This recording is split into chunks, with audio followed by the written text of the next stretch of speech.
Hello everyone, আজকে একটা healthy breakfast নিয়ে কিন্তু তোমাদের সামনে চলে এসেছি। আমরা অনেক সময় ব্রেকফাস্টে ওই রোজের রুটি মুড়ি লুচি এসব খেতে খেতে যখন বোর হয়ে যায় আর সব সময় ভালোও লাগে না, তখন বাড়িতে যদি সুজি থাকে আর দই থাকে কোনো চিন্তাই নেই, চটপট বানিয়ে ফেলতে পারবে।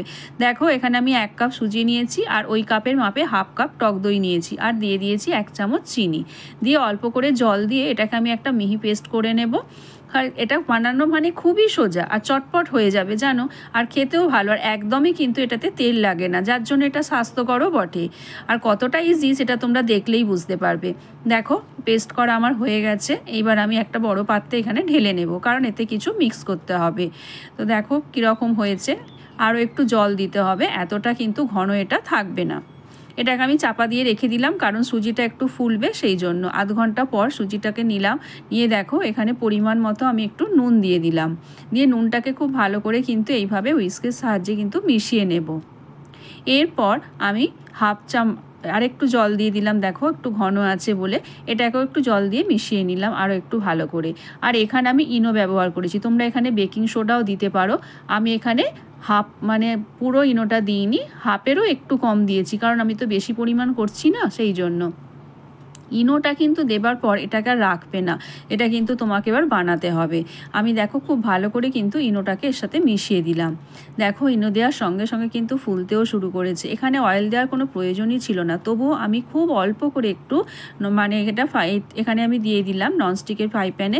দেখো খুব অল্প করে আমি 1 হাতারও একটু কম নিয়েছি, এগুলো আমি ছোট ছোট সাইজই করছি, এটা তোমরা বড়ও করতে পারো। তো দেখো দেবার সঙ্গে সঙ্গে কীরকম জালিদার হয়েছে ওপরটা।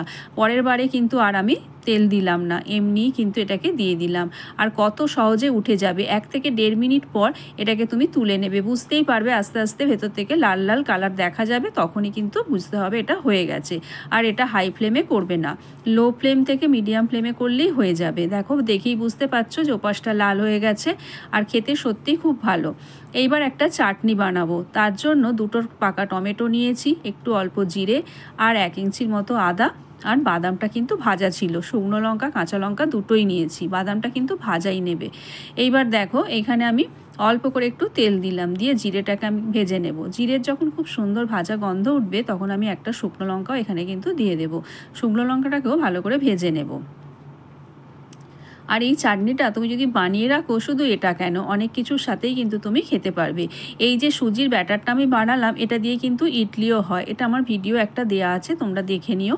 এইবার দেখো টমেটোগুলো এর মধ্যে আমি দিয়ে দিলাম, দিয়ে টমেটোগুলোর মধ্যে একটু নুন দিয়ে দেবো, তাহলে কি হবে টমেটোটা তাড়াতাড়ি সিদ্ধ হয়ে যাবে। পরিমাণ মতো নুনটা কিন্তু এখানে আমি দিয়ে দিলাম, দিয়ে খুব ভালো করে কিন্তু এইভাবে আমি নাড়াচাড়া করব। এখানে কিন্তু তেল অল্পই দিয়েছি। এইবার কাঁচা লঙ্কা দিয়ে দিলাম আর খুব অল্প করে একটু হলুদ গুঁড়ো দিলাম, দিয়ে খুব ভালো করে কিন্তু নাড়াচাড়া করছি। যদি তোমার বাদামটা ভাজা না থাকে তাহলে কিন্তু বাদামটা ভেজে নিও, আমি যেহেতু ভাজা বাদাম দিলাম তাই আর আমি আগে থেকে ভাজলাম না। এইবার বাদামটাকেও আমি এর মধ্যে মিশিয়ে দিলাম, দিয়ে আবারও খুব ভালো করে নাড়াচাড়া করে নিলাম। এইবার দেখো এর মধ্যে অল্প করে একটু কিন্তু চিনি দিলাম, যেহেতু এখানে টমেটো আছে সেই জন্য। এটাকে মিক্স করে দেখো পেস্ট করে নেবার পর এখানে একটু লেবুর রস দিলাম, যদি মনে হয় ঘন হয়েছে চাটনিটা একটু জল দিতেই পারো। এবার একটা আমরা তড়কা লাগাবো, তার জন্য এখানে নিয়েছি সর্ষের তেল, তাতে একটা শুকনো লঙ্কা, কয়েকটা কারি পাতা আর সর্ষে ফোড়ন দিয়ে ব্যাস চাটনির ওপর দিয়ে দিলাম। রেডি হয়ে গেল আমাদের একটা হেলদি ব্রেকফাস্ট। এটাকে অনেকে আপ্পামও বলে, সে যাই বলুক, আমার কাছে কথা হচ্ছে এটা খুব সহজ একটা স্বাস্থ্যকর জলখাবার। তোমাদের রেসিপি কেমন লাগলো অবশ্যই কিন্তু জানিও, আর ট্রাই করো কিন্তু। এইবার তোমাদের একটা ছোট্ট কাজ, চটপট যাও ইউটিউবে FORNE ফোড়ন বলে সার্চ করো, আর আমাদের চ্যানেলটাকে সাবস্ক্রাইব করে দাও, আর বেল আইকন প্রেস করতে ভুলো না কিন্তু, তাহলে যাই রেসিপি ছাড়ি না কেন আগে তোমার কাছে নোটিফিকেশান পৌঁছে যাবে। আর যদি ফেসবুক থেকে দেখে থাকো তাহলে কিন্তু পেজটাকে ফলো করে দিও, লাইক শেয়ার কমেন্ট করো কিন্তু।